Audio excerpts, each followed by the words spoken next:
All right, welcome back to Take Human Action PA. I'm Calvin, I'm your host, and we have had a bit of a hiatus. So thanks everyone for bearing with us. We did do our Liberty 101 class, and that actually went really well. We had a good number of attendees. So I think we were able to reach a lot of new people with it. That's the good news. The bad news is the recording is less than I was hoping for in terms of its quality. So I think we're going to be re-recording it with a professional setup. We're targeting sometime in October. So we'll keep you guys posted on that. For those who may not be aware, that's our Introduction to Liberty class that we did in Philadelphia that we've been planning for several months now, and we got it down to an hour, and everybody seemed to like it. We had 8 different people presenting, and yeah, I think it was very well received. So we'll definitely be keeping that up and trying to expand the project. For anyone who wants to do one of those projects in your area, I included a link in the description to our Discord server where you can chat with the crew that's doing the presentations and maybe do one yourself, or at least learn more about the material that we've got. So with that said, I will go to our guest. So we have a bona fide Florida man joining us this week for some historical deep dives. He holds a bachelor's degree from Flagler College and a master's degree in history from the University of Tennessee. And he's taught college history for 16 years, but has started to forge his own path now that I will let him discuss in just a minute here. So let's welcome CJ Killmer, aka Prof. CJ. How are you doing, CJ? Very good. Very happy to be here. Thanks for inviting me on. Glad to have you. So why don't you tell everyone a little more about yourself and how you got into, well, I usually phrase it as ideas of liberty, but I still think that applies here with you. Yeah, sure. So the Cliff Notes version is I would say that I grew up fairly conservatarian, I would say, some sort of blend of conservative and libertarian. And, by the time I graduated high school, I was, certainly sympathetic to the Libertarian Party. But I wouldn't say I was libertarian across the board, and I wasn't nearly as radical as I've become since then. And I went to college, got a bachelor's degree in history, went on to get a master's. I was originally intending to get a PhD, but then I decided to not continue on after my master's. And I became more and more radical during basically the 2000s. And it was a combination of things. I think it was a combination of watching the dumpster fire that was the George W. Bush presidency, especially its foreign policy, in real time, and how horrible that was. And that really made me start to question. I had some remaining kind of like right-wing hawk instincts, at least occasionally. And that cured me of that. And then I was also studying the British Empire in graduate school and then watching, the W. Bush era foreign policy.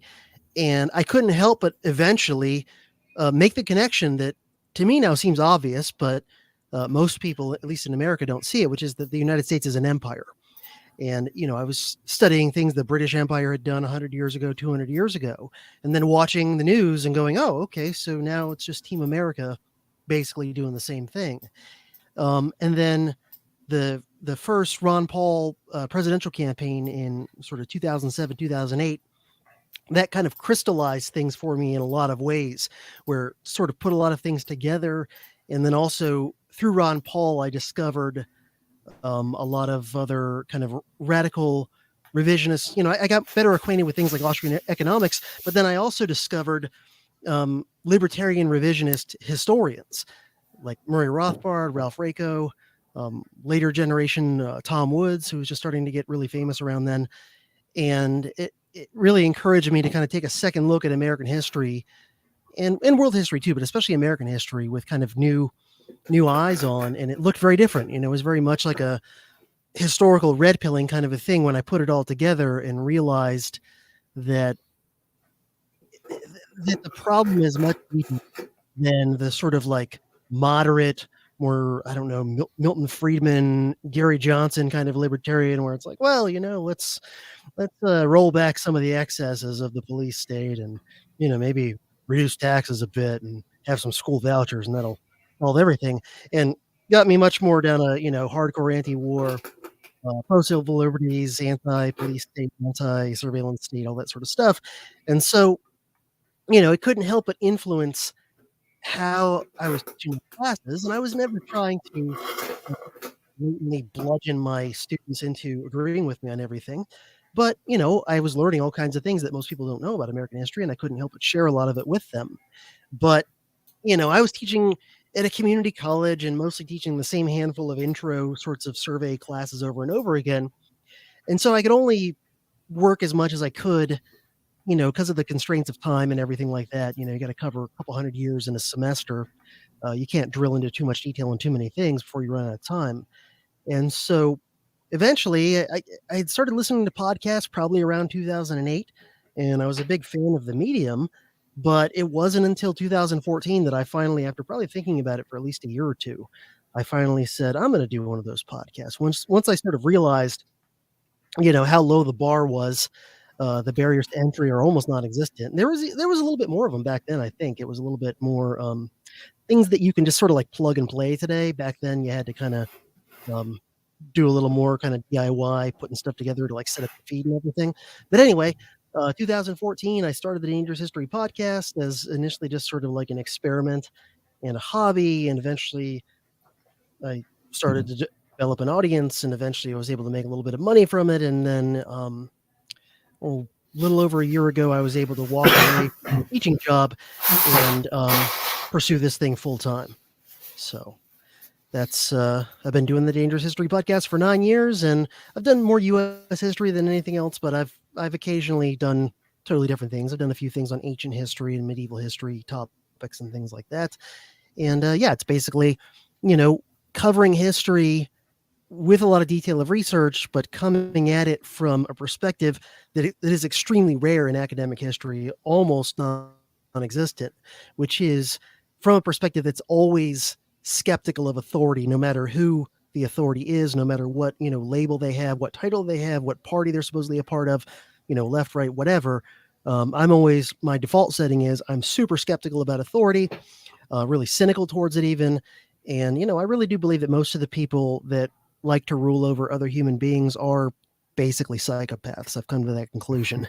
And, when you think of it that way and you look at politics through that lens, a whole lot of things that don't make sense without that lens suddenly come into focus. And, it's like, imagine you were watching, I don't know, a fairly complicated sport like football, and you had no clue at all about the rules, the scoring, whatever. In fact, somebody had been teaching you ever since you were a little kid the exact wrong rules and what's going on, and how you score and whatever.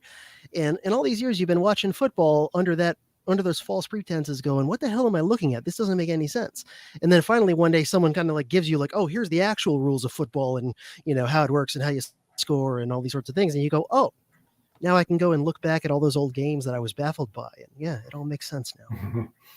Yeah, that is that's a very good summary of it all. And it was a slow process for me too. It sounds somewhat similar to yours actually. And I come at it from a similar angle as you. I don't do nearly as much work on it as you do, but I definitely come at things from more of a history angle myself. It helps me put things into context, and just the more I looked back, the more I realized, how much there is in history that most people don't know about that would really shed more light on what's going on today, and just show them that, everything that's happening now in terms of what the government's doing is just a long running pattern.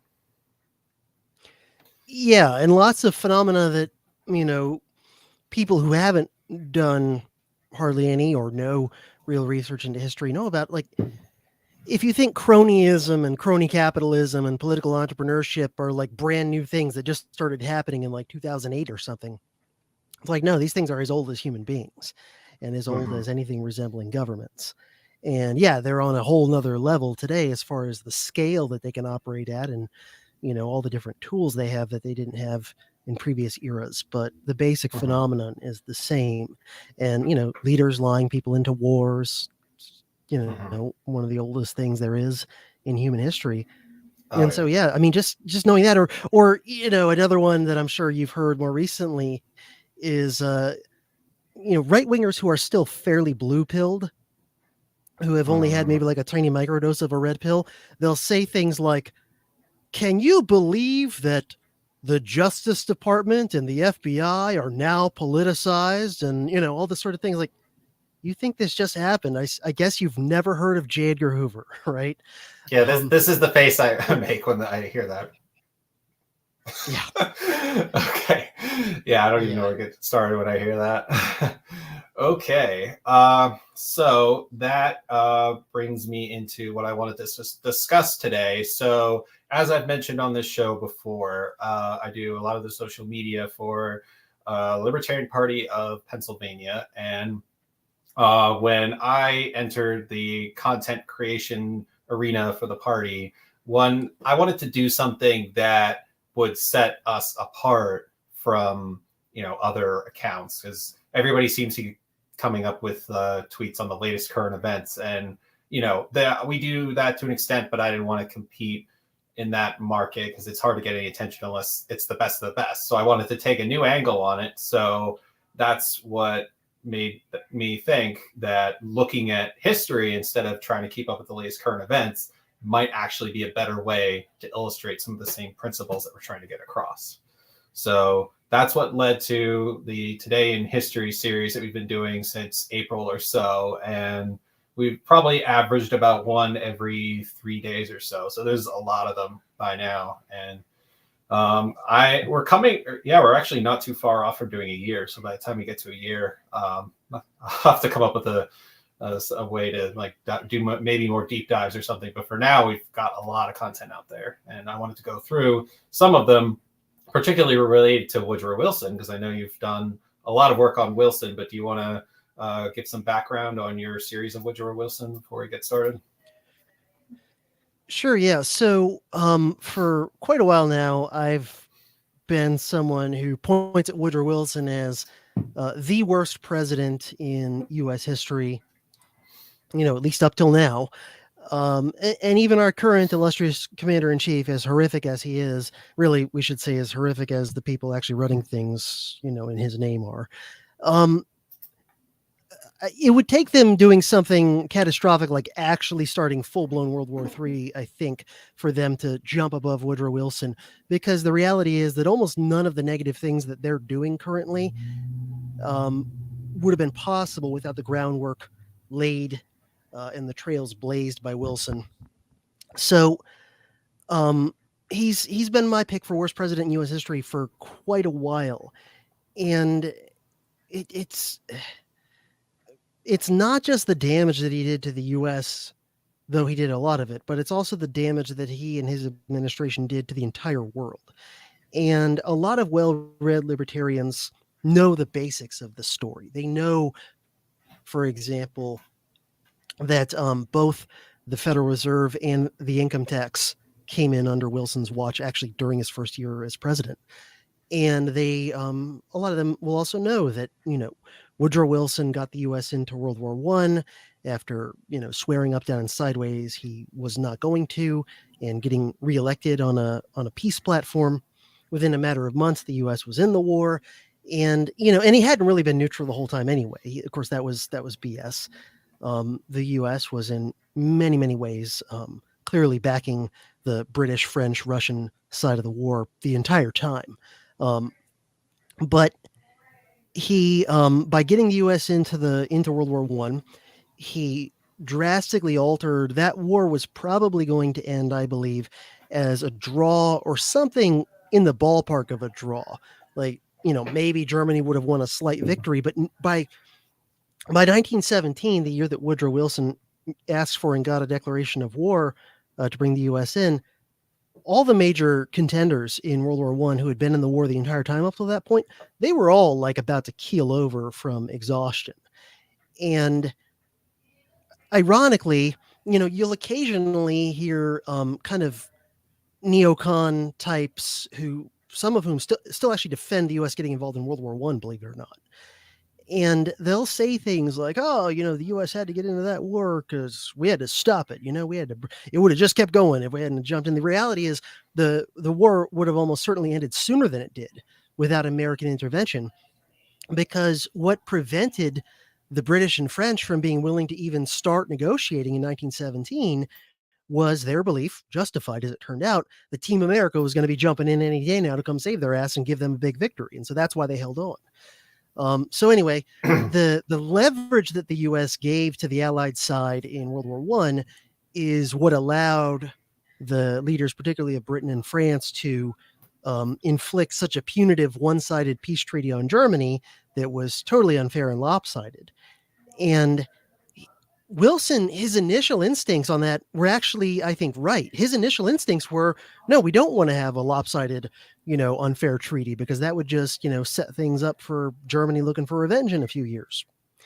But he had a conflicting thing, which was he was obsessed with his idea of the League of Nations, that the League of Nations was just going to solve all the world's problems and end war for good. And, if I can just get this League of Nations, all the other problems left unresolved by the treaty and the end of the war and whatever, they'll get squared away by the League of Nations, no problem.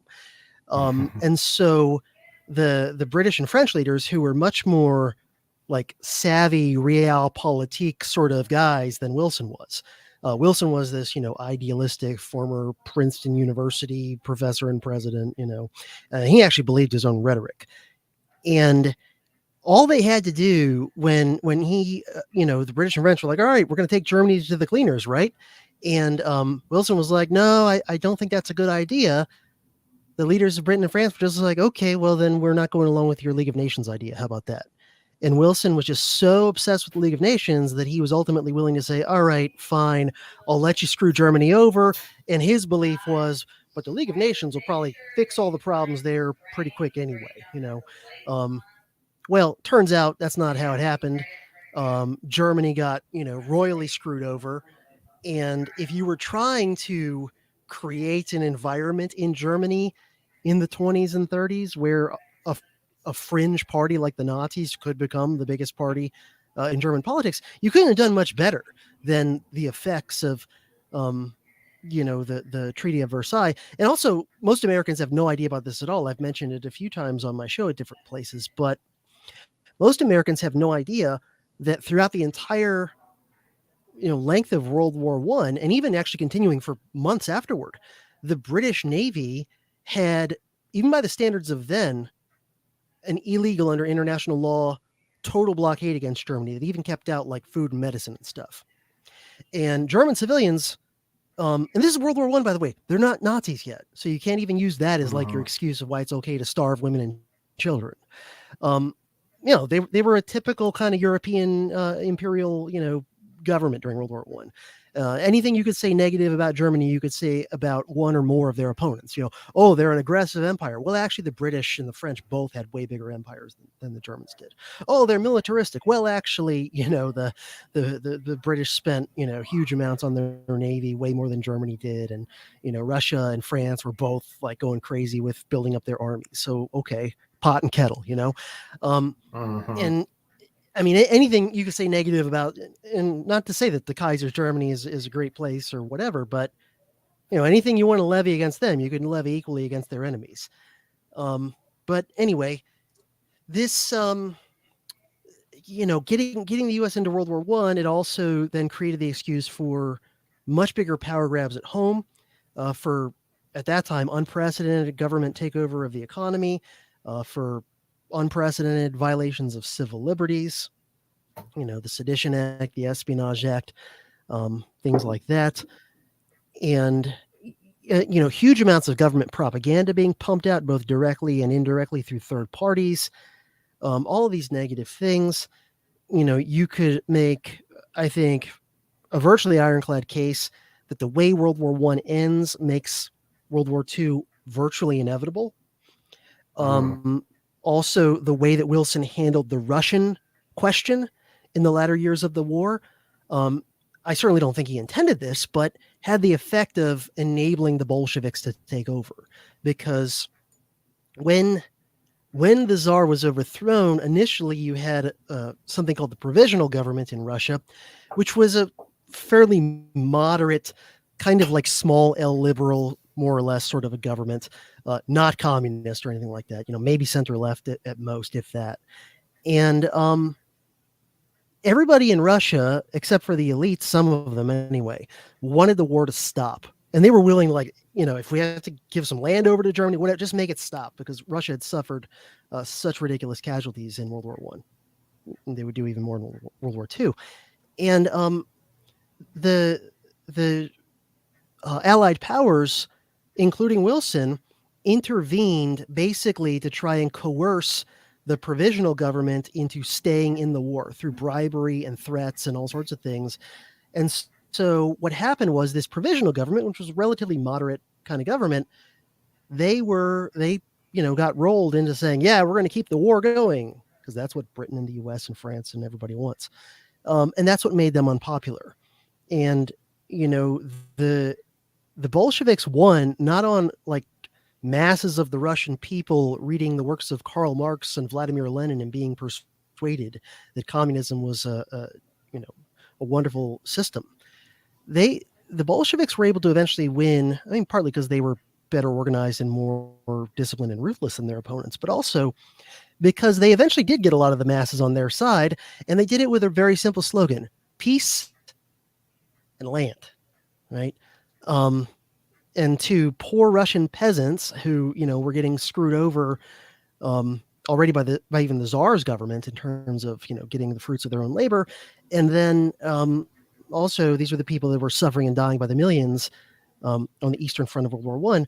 They were like, okay, fine. The Bolsheviks are the one, saying that they want to give us peace and land and bread. And the other side is saying, oh, no, we got to keep the war going, whatever. Okay, well, I know who I'm going to support. And so even the Bolsheviks taking over in Russia is at least partially, I don't think Wilson deserves 100% of the blame for that at all, but he certainly contributed to creating the conditions that allowed the Bolsheviks to take over. So like you could argue that, Wilson's presidency also helped kind of set up the Cold War, not even just World War II. So anyway, a lot of well-read libertarians, they know a lot of the basics of this stuff, but they don't often know huge amounts of detail. So what I've been trying to do with my Woodrow Wilson series, which I've been working on for years now, I'm not even sure, at least 4 years, maybe 5, I forget. One of the things that I wanted to do with it, and it's been pretty popular by my humble standards, one of the things I wanted to do with it was to give the details, was to say, oh yeah, a lot, maybe not even all, but a lot of like the big picture kind of like outline of bullet points of why Woodrow Wilson's bad. But let me give you all the nitty gritty details. Let me bring you the receipts and, what does this actually look like? And also, along the way, I've discovered all kinds of things about Woodrow Wilson and his presidency that I don't think even very well-read libertarians know. And yeah, lots of stuff still to come on that series. I'm only just now, hopefully, I was hoping to have it done by now, but life intervened against me on this. But my next Woodrow Wilson episode, which I think is going to be part 11 or part 12, I forget which, is going to be all about Wilson's presidency, his administration during the period of neutrality. So from the outbreak of the war in the summer of 1918 or 14 until he gets the U.S. into it officially in the spring of 1917. So that's where I'm at on the series as far as sort of like the timeline. Right. But yeah, there you go. So well, hope that wasn't too long of an answer. No, that actually gives us a lot of good background. So maybe we'll even tease that a little bit when we get to one of the later tweets, because I know I had one of them that covered that time period. But I think I arranged them here in roughly chronological order, so that gives us an idea of how we're going about this. So the first one, and I could share it on the screen here, it deals with Nicaragua. And it was begun pre-Wilson, but he definitely kept that one going. So I'll pop that up here.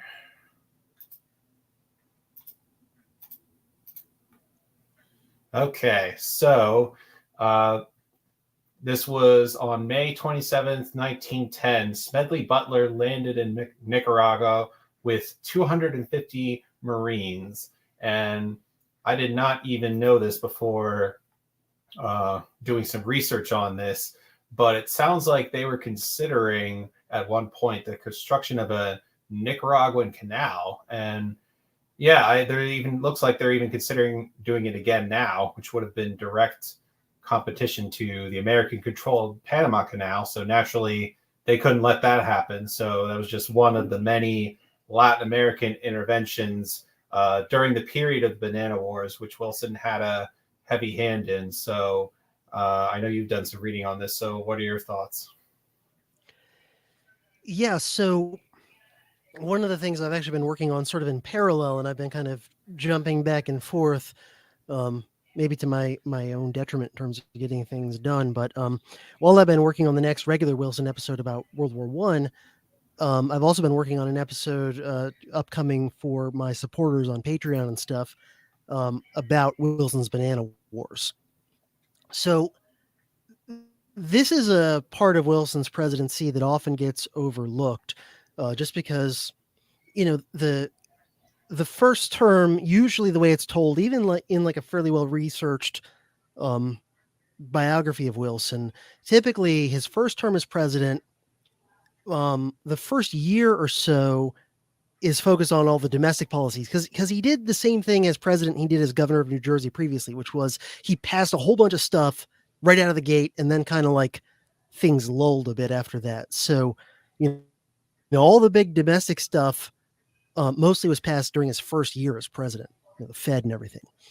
And then usually the way the rest of his first term is told is in terms of him reacting to World War One breaking out in Europe, and, you know, things that came later, Lusitania and all that sort of stuff. And then his second term is all about actually being in World War One and all that entails. So the Banana Wars, these relatively small, in terms of the number of Americans involved and the numbers of Americans who get killed, these relatively small interventions in Latin America and the Caribbean, they often get kind of overlooked and left out and not mentioned much. But yeah, the Nicaraguan one is an occupation that he inherited, but he continued. And then he also intervened. I'm pretty sure both of these started on his watch. The Dominican Republic and Haiti, I believe, both started on his watch. Maybe one of them started right before he came in, but he, you know, took it over. But the point is that Wilson, his intervention into World War One was not like this sort of out of character fluke that some, you know, establishment historians almost seem to portray it as, but that he was like the prototype of the neoliberal interventionist progressive, that he's very much like version 1.0 of the Hillary Clinton, Bill Clinton, Joe Biden, Barack Obama, if you want to go back a little bit further, Lyndon Johnson, Harry Truman, you know, however far you want to go. But this whole tradition in American politics of these corporatist establishment progressives who talk like peaceniks, but are actually the most trigger happy presidents we have in terms of interventions abroad. And so, yeah, Wilson didn't just intervene in World War One. He also, you know, he continued multiple occupations in Latin America and the Caribbean that he inherited. He, you know, intervened in Haiti, Dominican Republic. He invaded Mexico twice. One was a small one down in, what was it, Veracruz? Yeah, that was right. really I mean, that one was just so silly. I mean, the whole story was like, I think a small detail of American sailors went ashore to, no, the context is during Wilson's presidency, Mexico was going through a lot of instability. They were going through civil wars, and there were like multiple factions fighting around the country and whatever, a messy, chaotic mess. And Wilson, of course, being the arrogant progressive that he was, is like, well, I know how to fix all this, you know. But in this context of Mexico having all this stability and chaos, some American sailors went ashore in Veracruz to purchase fuel. I think probably was still coal back then, and they got into some sort of trouble with whatever local military forces were there. They were briefly arrested and detained. As soon as the commander of the post there, whatever, found out, he immediately ordered the guy's release and was like, "Sorry, this is a mistake. I apologize, whatever." But somehow or other, Wilson got it into his head that the honor of America had been insulted, and so he's like, "Well, that's not good enough. You have to, issue a formal apology, do all these other things, and you have to give us a 21 gun salute, as like a final sort of I'm sorry, my bad." And the leaders of Mexico, that was too much for them in terms of their pride, their honor, and so they refused to meet all of his demands. And then Wilson ordered sailors and Marines to just go and invade and occupy the place. And so there was that. Then there was a later invasion of Mexico that was much larger, the one led by General Pershing to supposedly go after Pancho Villa. And they marched all over the country and, got into some firefights here and there, but they never even got Pancho Villa. But the whole thing was just one of these stupid failed interventions where the arrogant American progressive thinks that he can just, use the force and power of the U.S. government to just remake countries at will. Into what he thinks they ought to be, and it never quite works out as planned. He even supposedly said during one of the periods when tensions with Mexico were up, he said to somebody, I forget who, "I'm going to teach these Mexicans how to elect good men by invading their country," right? So, yeah, that always works. So, yeah, trigger-happy interventionist all over the place. Americans at the time wouldn't have heard much about those wars. They would have been in the newspaper a little bit here and there. Americans now hear virtually nothing about these banana wars. And in terms of American casualties, they weren't very big. They're tiny in comparison to the casualties of Vietnam or something. But, it still was something. And certainly to the people on the receiving end of this, if you're, say a person, a Mexican living in Veracruz, and then, one day, the American military comes in and just occupies your town and takes it over and, chases off your local authorities and whatever like that and just takes over the town.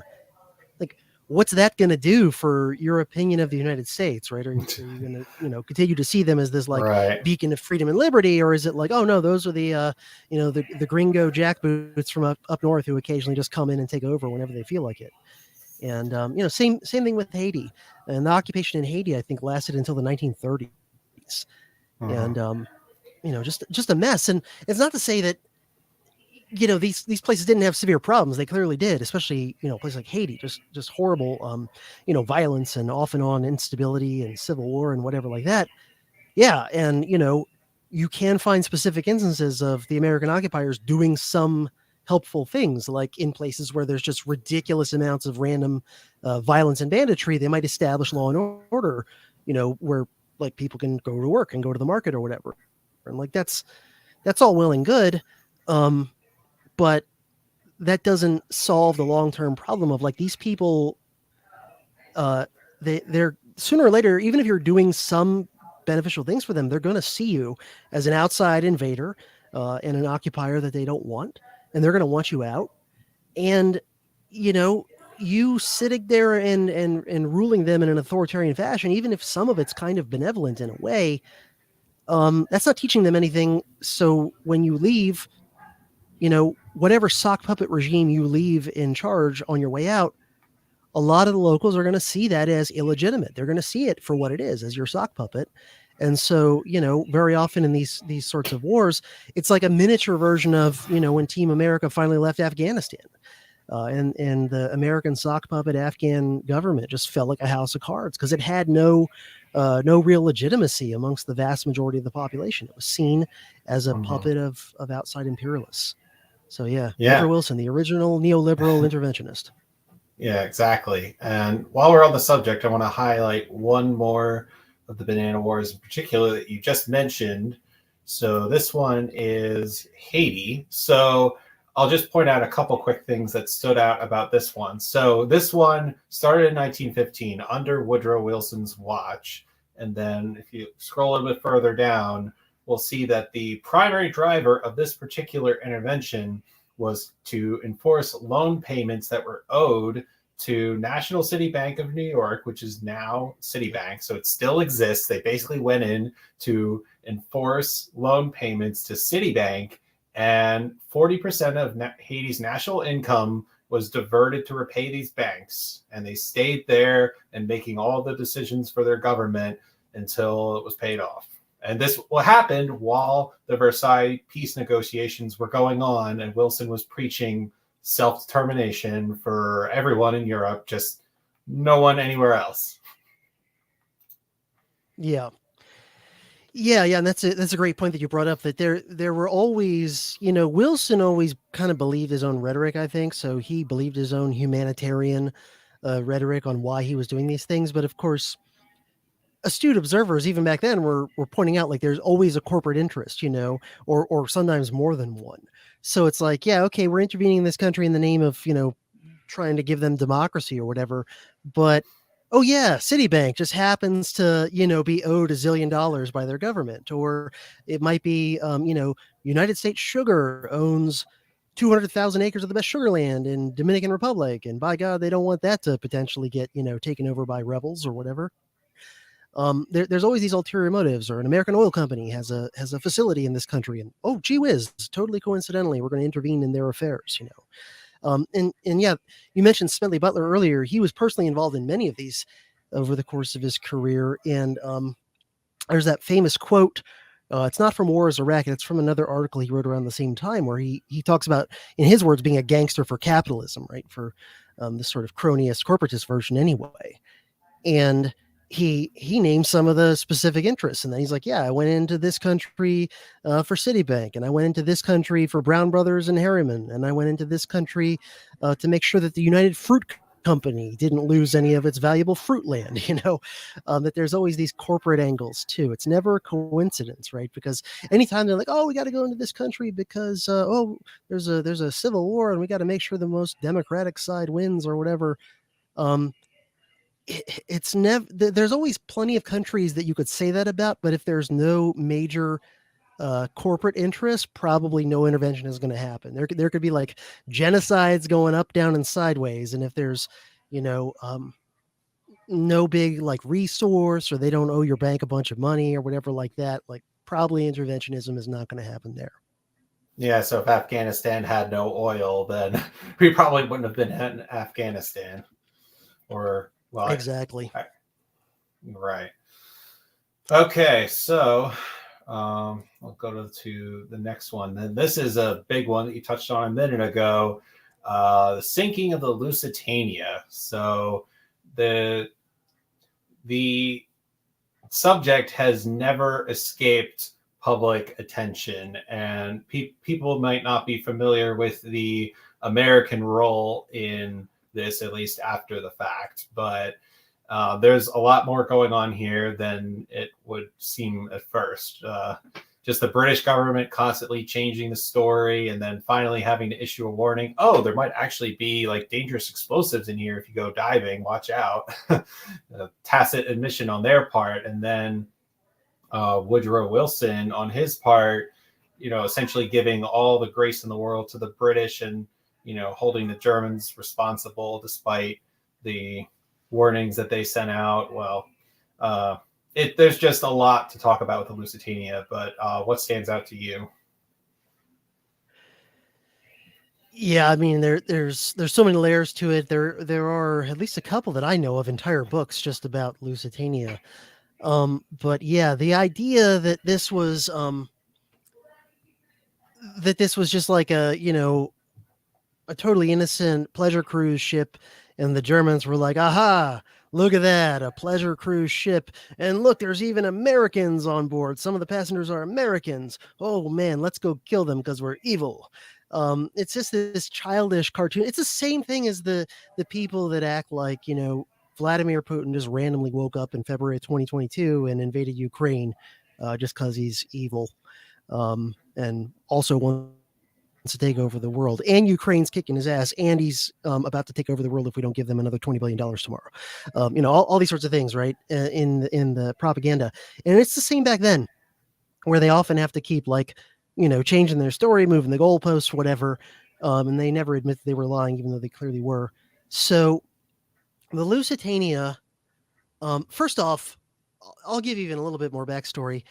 It's true that you can make a case that the German U-boat blockade that they were trying to carry out against the British Isles was also illegal under international law as established before World War I. However, the British blockade, which was also illegal, was first.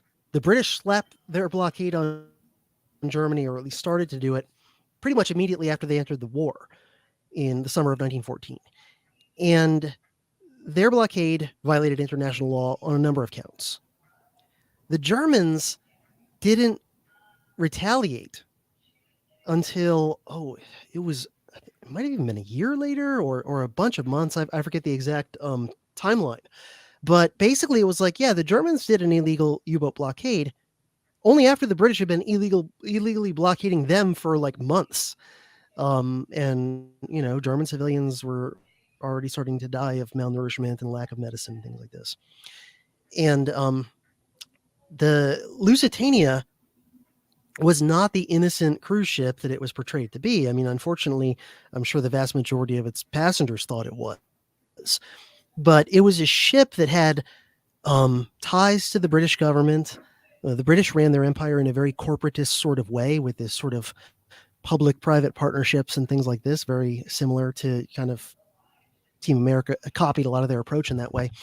And so the British Admiralty Department, their Navy Department, had a hand in some of the design of the Lusitania.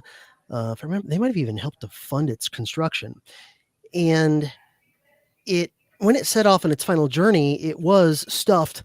The lower cargo holds and things were stuffed with small arms ammunition, and I believe also artillery shells and things like this. Just hundreds of thousands of rounds and whatever. And in fact, that might have actually caused the ship to sink faster than it otherwise would have, and might have actually contributed to as many people dying when it was sunk. Secondary explosion, more people might have lived if it had. Exactly. And then the ship itself just sank faster, right? Because the rounds, all the ammo and stuff going off inside of it is ripping it up even more.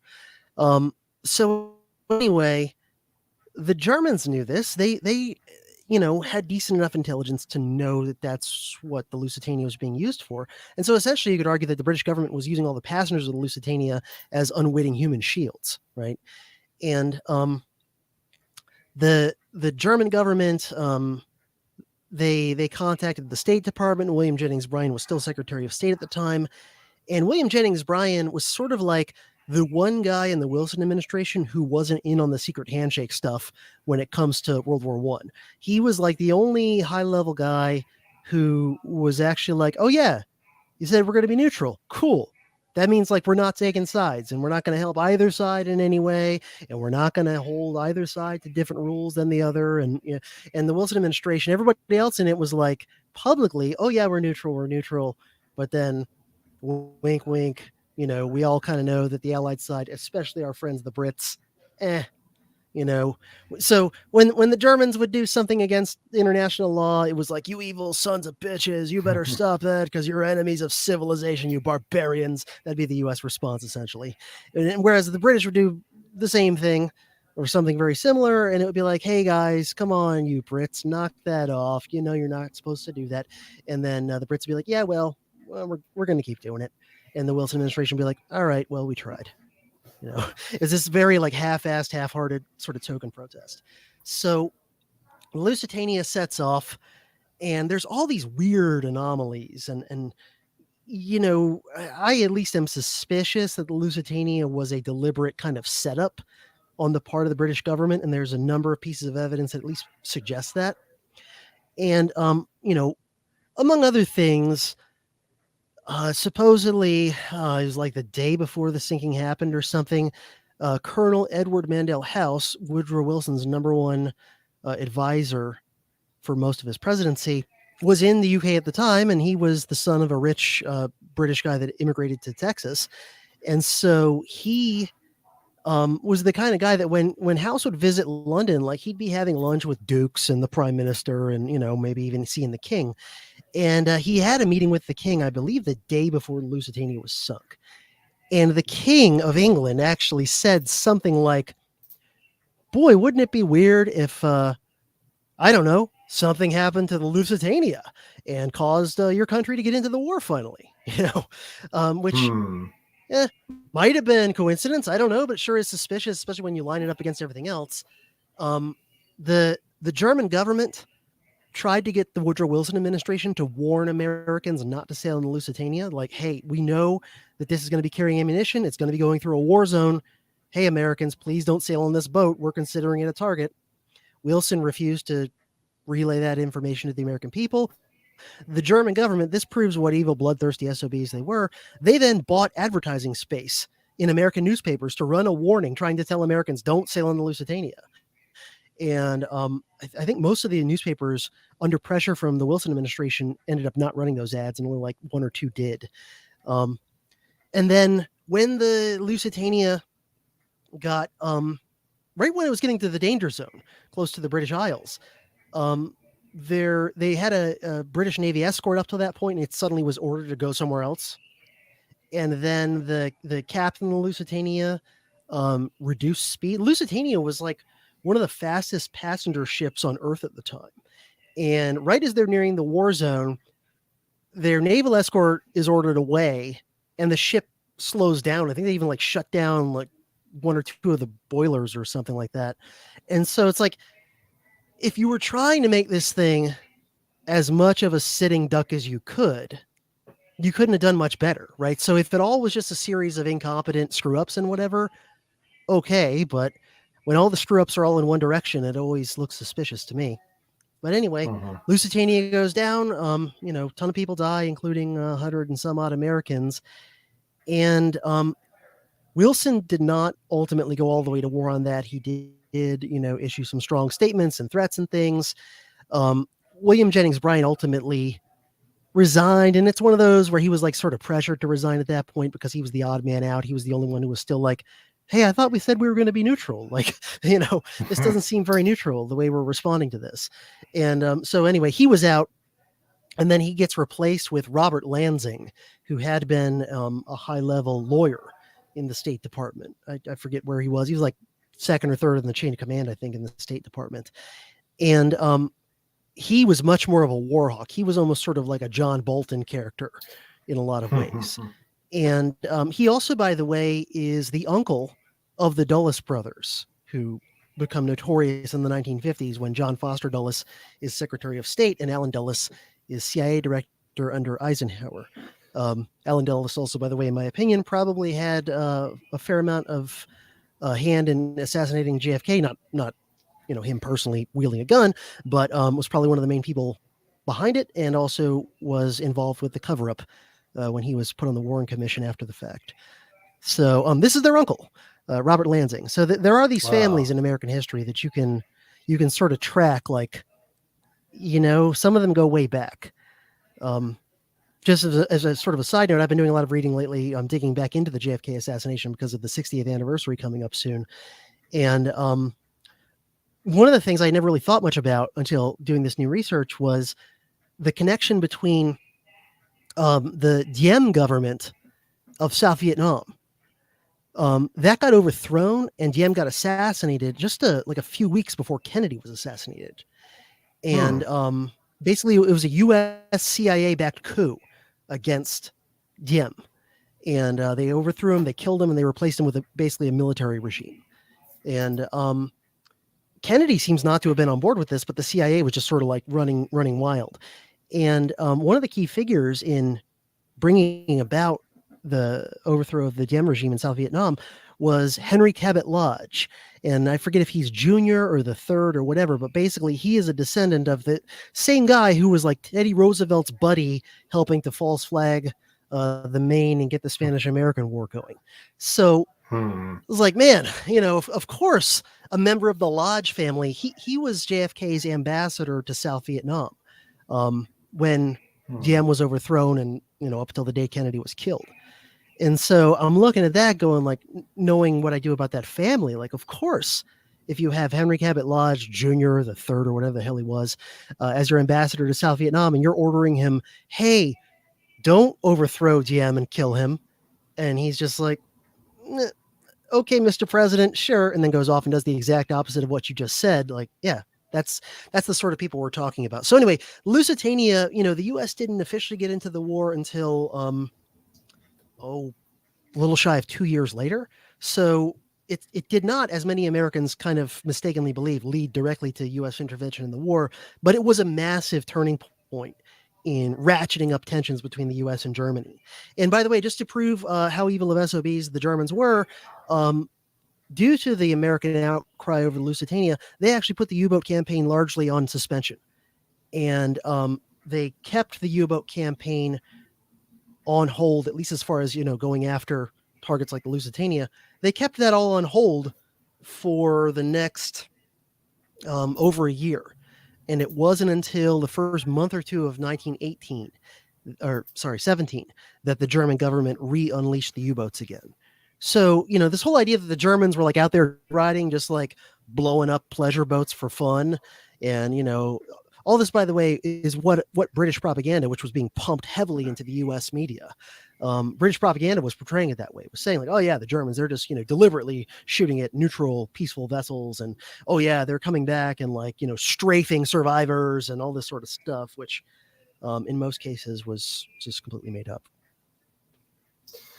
Yeah, and it's interesting too how Churchill even played a role in that, because he was First Lord of the Admiralty at that point while this was all going on, and he played a big role in covering up the fact that there were weapons on there, and just made it sound like they were shooting at a passenger liner that was completely innocent and doing everything that it should have been, and that played a large role in motivating, you could say, American public opinion too. Yeah. And there were people, including most of the higher ups in the Wilson administration, I believe, were aware that the Lusitania was carrying war material, that even under the laws of war back then, you were not supposed to be able to, bring actual like weapons and munitions into a war zone. And you basically would be considered a legitimate target of the other side if you did. And they did not acknowledge this to the American people either before or after, that, oh yeah, actually the Lusitania was jammed full of ammunition. And there were a small number of Americans who one way or another got that information. And one of them was Senator Robert La Follette, who was a Republican senator from Wisconsin at the time.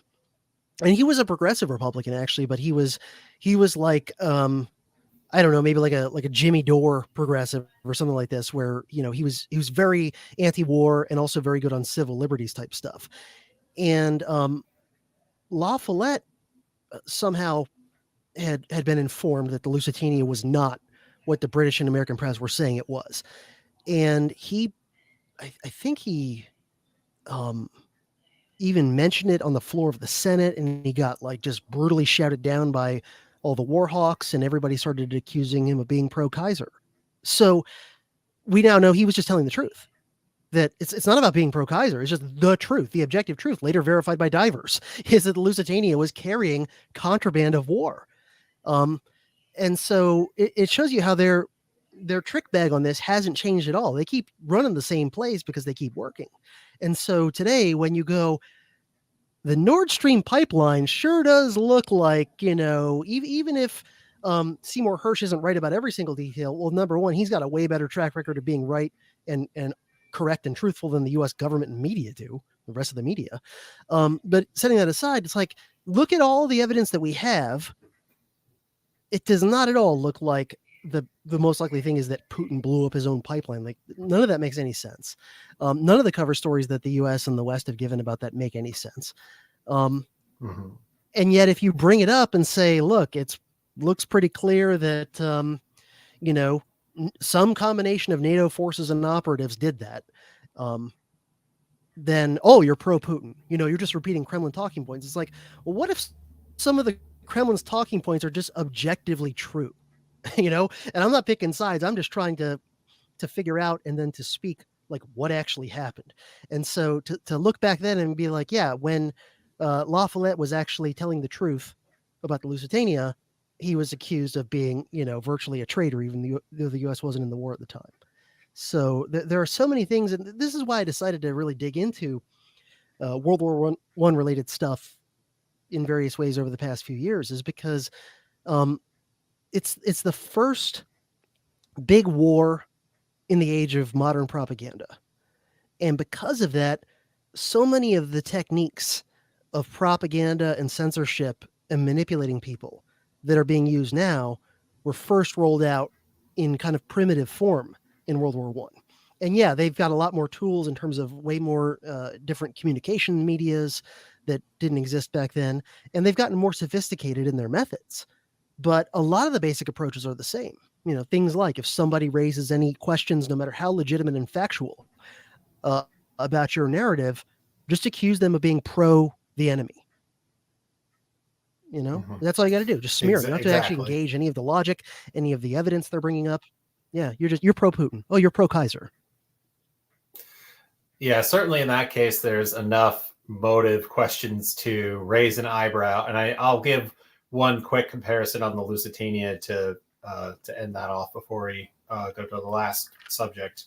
So if you think about it this way, the Titanic, for what it's worth, was a fairly similar ship, like a large passenger liner. And when it hit the iceberg, it sank in 2 hours. The Lusitania sank in about 20 minutes. So how could that have happened unless there were secondary explosions from weapons? And also, one other comparison, the Britannic, which was the sister ship of the Titanic, hit a mine, like a sea mine in the Mediterranean, and I believe it sank in less than 20 minutes. So we're talking about weapons of war versus like the iceberg. There's definitely going to be a difference there. Sure. Yeah. And whether the British sort of deliberately kind of tried to set that up, the Lusitania, or whether they just took advantage of a thing that they didn't necessarily intend or foresee, but it just happened through a series of, mistakes and coincidences, whatever. It became a key part of the narrative of why Germany is so uniquely evil. And it's amazing when you can read, as I have, like a lot of the British propaganda, and also French too, but the British did the most propaganda in that war.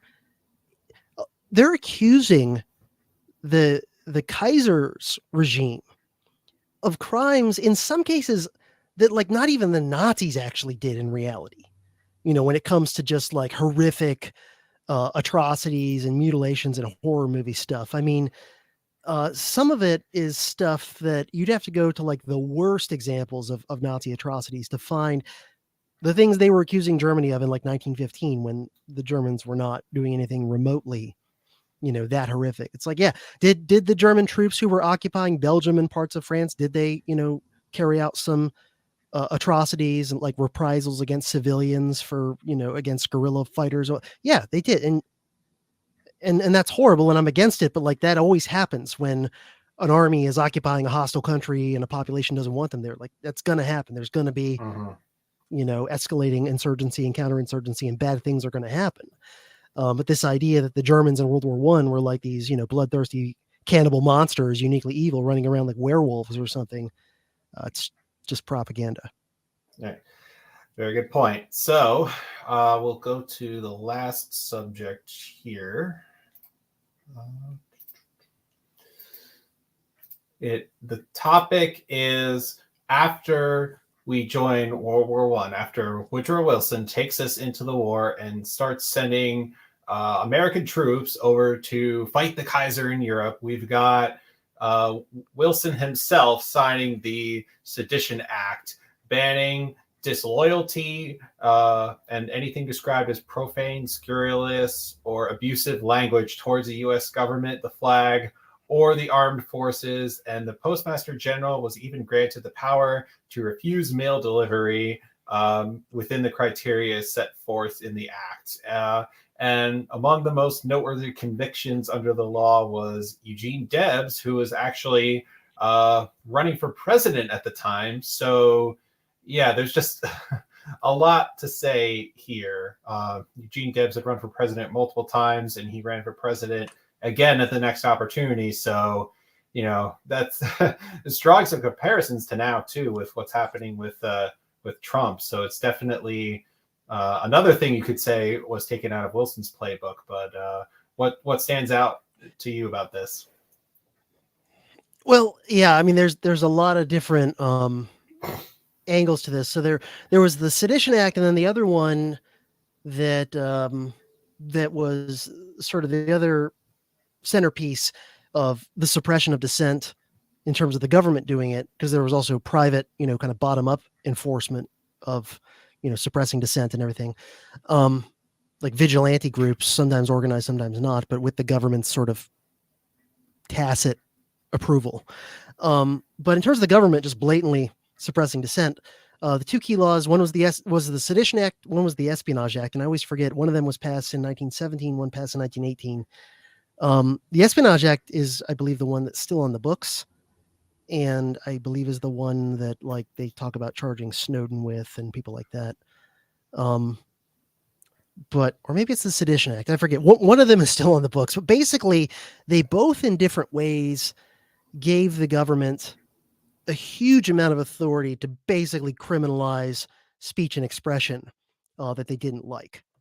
And thousands of Americans during World War I were thrown into prison by the Wilson administration's, Justice Department for just giving a speech or writing or publishing something the government didn't like. Actually, one of them, I believe it was actually the famous writer Upton Sinclair, was actually arrested under one or the other of those two acts. Oh, wow. And what he did was he, at a public event, he read aloud the text of the Bill of Rights.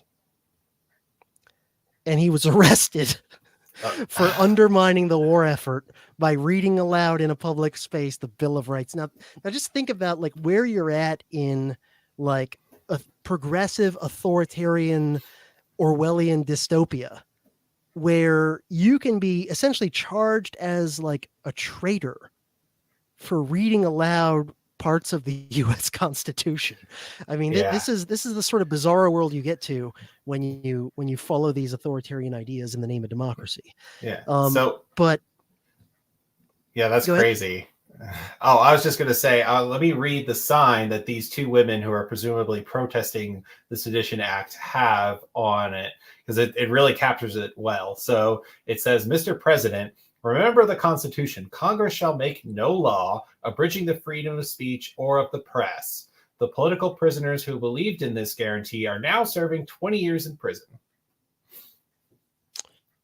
Yep. Yeah. And, there were many examples of this. Some of them people who were kind of famous at the time, many who were not, just give a speech, hold a sign, the government doesn't like it, they throw you in jail. And the rationale was that if you express any sort of anti-war sentiment or any sort of skepticism over anything the government was doing, or any of the narratives about the war and why we had to fight it, and why the Germans are the bad guys and whatever, you could negatively impact the recruitment of the U.S. military. And therefore, it's a clear and present danger if you give an anti-war speech during wartime, because some young able-bodied men might hear it, be persuaded by your malinformation, let's say, and might decide to not go volunteer like they were originally planning to, or might decide to try and evade the draft somehow. So that was the rationale. And I can't remember if it was in his initial speech asking for a declaration of war. I think it was, and if it wasn't, it was a speech not long after that, where Wilson asked for these powers. He asked for powers to censor, to have the government censor things, and to have the government, imprison people for saying, writing and publishing the wrong things. And he even said something, this is pretty close to a quote, I think. He said something like, "If there be disloyalty, it will be dealt with, very harshly," or something like this, he said in one of his speeches. And so, yeah, the most famous example is probably Eugene Debs, who, had been the leading Socialist Party politician for multiple election cycles and had been a prominent labor union organizer before that. And again, not a guy I'd agree with on a lot of economic questions or whatever, but very solid on wanting the U.S. to stay out of war. And when he and most of the other American socialists came out against the U.S. being in World War I, Wilson, up till that point, seems to have seen socialists as people who had somewhat similar long-term goals to his in terms of like growing the government and its control over society, but he sort of saw the socialists as like, they're a little bit too idealistic and they're not pragmatic like me. They want to try and institute their program too fast, and I want to do it incrementally, whatever. But he didn't seem to really hate them. But when the Socialist Party, at least most of them in the US, came out against the war, he was like, these are traitors, these are the worst people ever. And so Eugene Debs knew he had a target on his back, basically. And he knew he was being followed by, government agents and informants and whatever like that. And they're just waiting for him to say something they could use as a pretext to grab him. And so he gives this speech in Canton, Ohio. And it's a great speech. I'm actually probably gonna cover significant excerpts from it when I get to it in my World War I propaganda series that I need to get back to because I put out the first episode a year ago. But he gives a great speech in Canton, Ohio, where, among other things, he tells America's young men that they are fit for something better than slavery and cannon fodder, obviously speaking against the draft. And correctly, calls out the real motives for the war and who was really behind it and who was profiting from it, etc. And sure enough, he gets arrested, locked up in prison. And it's not until Wilson is out of office and his successor, Warren Harding, actually commutes his sentence and lets him out. Because, Eugene Debs was never an advocate of violence. He always was he gave speeches. He was a peaceful activist. The worst thing he would do is maybe advocate for a strike somewhere. But this was not a guy who was interested in trying to blow up government buildings or overthrow anything violently like that. But he said the wrong thing, so he went to jail. And yeah, like you were saying, he ran for president from prison in 1920, which, by the way, by that point, World War I had been over for 2 years. And lots of other people who had been locked up under these acts during the war had gotten pardoned or commuted or whatever by that point. But Wilson, he had a personal hatred of Eugene Debs because he saw him as a traitor for not supporting the war. And so, Wilson refused to let him out under any circumstances. And Debs ran for president from prison. And he actually did the best he did. I think it was his 4th time running for president. And he always did pretty good for a minor party candidate. And he actually did, I believe, the best he ever did of any of his campaigns for president. He won nearly 1 million votes, and he wasn't even on the ballot. Those were write-in votes, which to me shows you, not all Americans were, buying it. And, what a middle finger to Woodrow Wilson on his way out, that 1 million Americans were yeah, we're voting for the socialist in prison just because you suck so much, And you could argue that the landslide victory for the Republican candidate, Warren Harding, was also largely a direct repudiation of Wilson's presidency. But yeah, lots of other people got arrested and convicted and imprisoned for giving speeches or publishing the wrong thing. And another thing that I think needs to be mentioned about all this is, in sort of the civics class narrative of this idealistic, childishly naive and, ridiculous version of how the U.S. government is supposed to work, according to civics textbooks, which, we all know the reality is a lot closer to sort of a mixture of Game of Thrones and House of Cards.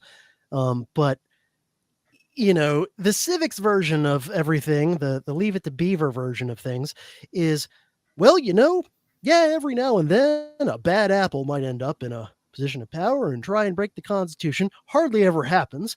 But in those rare instances when it does, that's why we have the Supreme Court. You see, the Supreme Court is the Batman of your civil liberties, and they're there to, stand up to the other branches of government when they're, taking on your civil liberties, right? So surely the Supreme Court must have stepped in on some of these cases and said, hey, First Amendment's one of the most straightforward things in the entire Constitution. It's pretty obvious you can't throw someone in prison just because you don't like something they said, right? Well, here's the thing. By the time you're in like 1917, 1819, when some of these cases involving this stuff did get to the Supreme Court, majority of Supreme Court justices were progressives of one stripe or another. Because you have to remember, you had 8 years of Teddy Roosevelt, progressive, 4 years of Taft, kind of progressive light. I mean, not terrible, but sort of. And then right after that, you had Woodrow Wilson. And so, particularly TR and Wilson, they appointed a whole bunch of the Supreme Court members who were there in 1917, 1819. And so, progressives, one of the things that defines their beliefs is they don't believe in any fixed, like eternal concepts or rules. And so that's why it's progressives who came up with this whole nonsense about the living constitution, that we can just sort of like reinterpret it to mean something new whenever we want it to, right? Because that's what they want. They want a government with a blank check to just sort of like change and foist new things on you whenever it feels like doing so. And so to the progressive, the Bill of Rights is like, hardly more than suggestions. I mean, you can actually find a quote, I've got it somewhere, from Frank Johnson Goodenow, the founder of the American Political Science Association in the early 20th century, saying explicitly, like, your rights do not come from your creator. They are not fixed and eternal. They are simply whatever your government decides it's convenient for you to have, given the context that you're living in. And so under that, notion of what the Bill of Rights means, well, sure enough, the progressive, majority on the court, they consistently rule in favor of the government. They basically say, yes, you would have the freedom of speech, unlimited in peacetime and when there's no emergencies going on. But in an emergency, we can't go by the same rules that we normally do. And, there were a lot of famous cases. Probably the most famous is Schenck v. United States, which is the one where, what's his name? Very, very famous justice, Oliver Wendell Holmes Jr. That's it. Where Oliver Wendell Holmes Jr. famously said that giving an anti-war speech while there's a war going on is the equivalent of yelling fire falsely in a crowded theater. And so it's okay to criminalize that speech under those circumstances. And, people who never really think through the consequences of ideas, right? And ideas have consequences. And if you never really think through the consequences, it's very easy to be seduced by how certain ideas sound on the surface. And so you can sort of superficially say, like, well, the Bill of Rights was written back in like in 1790 or whatever. And people wore knee breeches and powdered wigs and wrote with feather pens. And so, like, what the hell does that have any relevance to in the age of the internet and everything, and that can be seductive if you never think through it. But of course, the whole idea is that the Constitution is supposed to be rules. And so if you have a set of rules, but those rules you are told have no fixed meaning, then what good are they as rules anyway? Why even have them? And I used to say to my students when we would talk about cases like Schenck v. United States, I would say it sounds superficially plausible when you just say, like, oh yeah, in an emergency, you can't, go by the same rules and limits on government power. But okay, number one, if you tell the people running the government, hey, you get a blank check on power whenever there's an emergency, guess what? You're going to start suddenly finding that emergencies happen way more often than they used to, number one. And number two, the Bill of Rights is supposed to be there in theory to protect, individuals from overbearing government transgressing its supposed limits. Well, when is the government most likely to most egregiously violate those rights?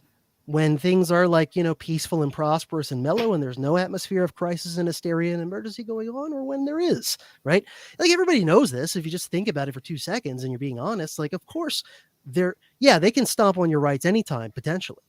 But they're always going to be stomping the most on the most people's rights when there's a war or other major crisis, real or imagined, going on. And so to say that, oh yeah, the Bill of Rights is there to protect you whenever you need it, except when you need it most, when statistically you are the most likely to need its protection, that's when they tell you it evaporates, right?